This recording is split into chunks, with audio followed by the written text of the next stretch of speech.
그래서 이런 불안함이 경제적으로도 영향을 미치고 있는 듯합니다. 손평론가님. 네. 우리나라 증시가 3,000포인트를 향해 달려가고 있었다가 네. 지금 2,900선으로 내려앉았어요. 아무래도 이런 불안함 때문이겠죠. 네, 그렇죠. 아무래도 이런 전쟁 같은 지정학적 리스크가 터지게 되면 주식 같은 이제 위험 자산에는 투자 수요가 확실히 떨어지게 되거든요. 반대로 이제 금이라든지 예. 안전 자산으로 좀 쏠리는 현상들이 나타나죠.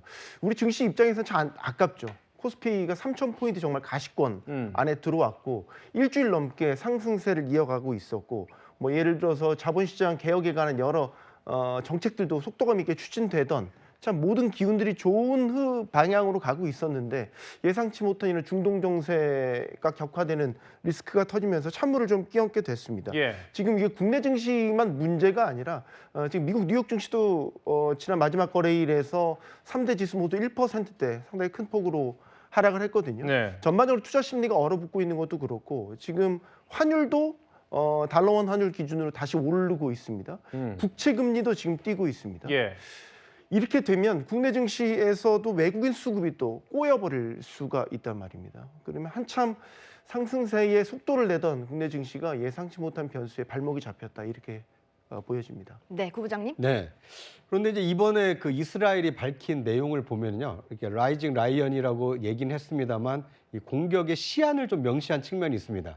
2 weeks라고 그랬거든요. 그러니까 2 days는 아닙니다. 그러니까 이틀만 공격하고 멈추겠다는 거 아니고 2주 동안 이란의 핵시설이나 주요 시설에 대해서 타격하겠다라고 예고를 한 상태이기 때문에 그 2주 안에 미국과 이란이 다시 협상 테이블에 앉는다거나 아니면 새로운 어떤 그 변화의 모멘텀이 만들어진다면 이스라엘이 계속해서 공격하기보다는 일정 시점에는 물러설 가능성도 있기 때문에 현재로서는 굉장히 불안감이 증폭돼 있는 상황이긴 합니다만 앞으로 이 이스라엘과 이란의 어떤 충돌 양상이 확전되는지 아니면 2주라는 시간을 지나고 나서는 어느 정도 소강 상태로 접어드는지 좀 예의주시할 필요는 있어 보입니다. 네, 이 중동 정세가 흔들리면서 한동안 하락세를 보이던 국제 유가도 지난주 급등을 했습니다.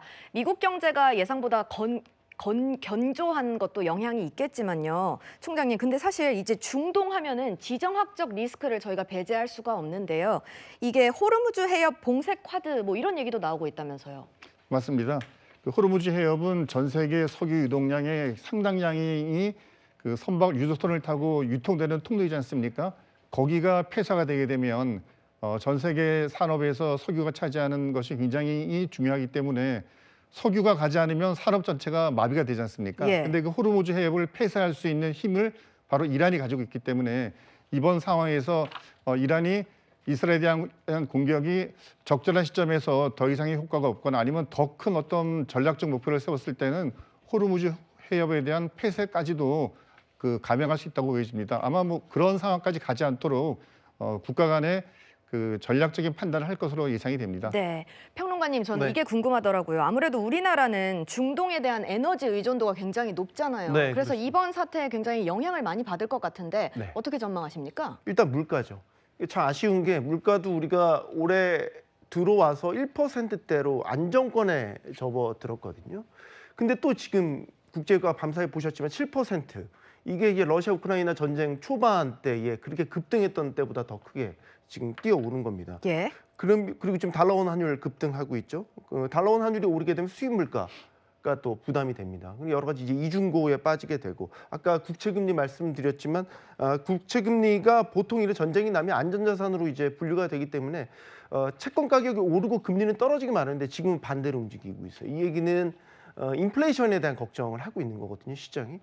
그래서 지금 국채금리도 오르게 된다. 이렇게 되면 또 문제가 한국은행이 하반기에 추가적으로 금리를 내려서 경기 방어에 나서려고 하는데 하는 입장에서도 이렇게 물가가 올라가 버리게 되면 쉽사리 금리를 내리지 못하게 되는 거죠. 예. 그럼 또 연쇄적으로 문제가 뭐냐면 지금 이재명 정부 들어와서 추가 추경 검토하고 있지 않습니까?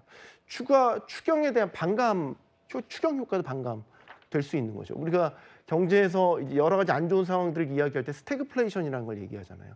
지금 물가가 오르는 거는 수요가 막 많아서 물가가 오르는 게 아니라 공급망이 망가져서 지금 물가가 오르는 거지 않습니까? 그럼 수요는 떨어진 상태에서 물가만 오르는 거죠. 이게 더 안 좋은 스태그플레이션을 우리가 맞이할 수도 있다라는 얘기가 되거든요. 그러니까 제일 중요한 거 말씀하셨지만 사태가 장기화되지 않는 게 현재로서는 가장 중요할 것 그러면 이재명 정부 들어서 이제 물가를 잡으려고 하고 여러 가지 경제적인 이제 그 청사진을 내놨는데 네. 계획이 좀 수정될 수도 있겠네요. 이 외부 환경 때문에. 네, 장기화된다면 예를 들어서 국제 유가가 10%가 오른다고 하면 이게 소비자 물가에는 0.7에서 0.8% 정도 올리는 효과가 있다라고 지금 분석된 바가 있거든요. 지금 0.7, 0.8 오르면 당장 2%대로 다시 물가가 올라가게 됩니다. 예.